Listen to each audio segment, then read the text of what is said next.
Hello, good afternoon. Tax incentives for married couples will not be included in next month's budget, according to government sources. There was speculation that the measure might have been brought in as a way of softening opposition from Conservative backbenchers who are opposed to same-sex marriage. That will be voted on next week. Tom Barton has more. It's rarely been a happy marriage, but David Cameron's relationship with his backbenchers is becoming ever more strained. In a week that's seen talk of possible leadership challenges, he's now facing another rebellion, this time on gay marriage. As a symbol of my love. 7 years after civil partnerships were introduced for gay and lesbian couples, MPs will vote on Tuesday over whether to allow people of the same sex to marry in England and Wales. It's strongly opposed by some Conservative MPs. They think the government should be focusing instead on helping out couples who are already married. But speculation that next month's budget would include a tax break for married couples to encourage Tory MPs to vote with the government have been quashed by senior government sources. That's left some backbenchers frustrated. On Tuesday, when the vote comes forward for the redefinition of marriage, I would much rather be voting for a tax measure that put extra money in the pockets of those who need it most, rather than voting for something that wasn't in the manifesto, which is a redefinition of marriage. It's not the priority, the economy is the priority.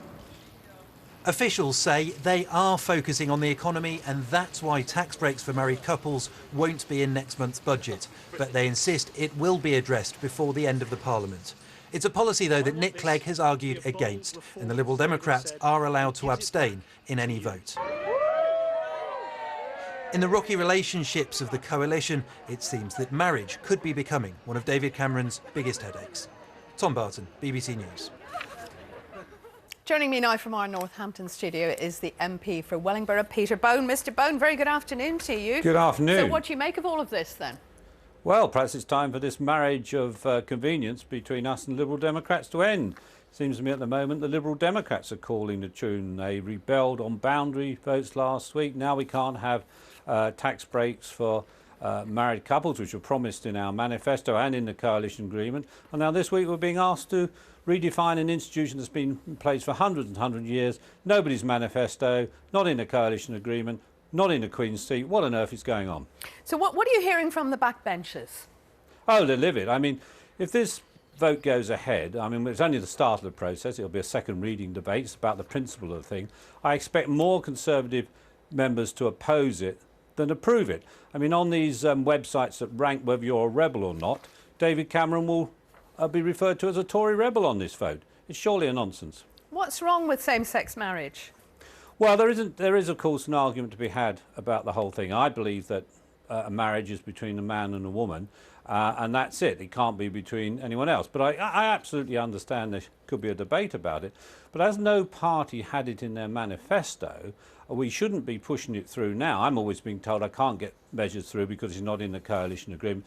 The real answer to this is, if we're going to have this debate, why not do what the Prime Minister did only last week, I think, decide on the EU to have a referendum? Well, this seems absolutely the sort of thing we should have a referendum on. So why don't we have a vote on gay marriage at the same time as we vote on whether we stay in the EU or not? That will seem to solve the problem, and we would then not have to waste any parliamentary time on this business. A lot of people would say that the proposals the government are thinking about don't go far enough anyway. Well, that's the problem. I mean, it's a complete dog's dinner. I mean, people on the other side of the argument say, you know, it doesn't solve the problem at all. It's one of these efforts by the government to try and please all sides that doesn't please anyone. It really is. It's been thought out on the back of an envelope. It's been not tried and tested through any general election. It really ought to have been stopped. But now we are where we are. I think the way forward is a referendum. Peter Bone, thank you. Thank you. The French President François Hollande has arrived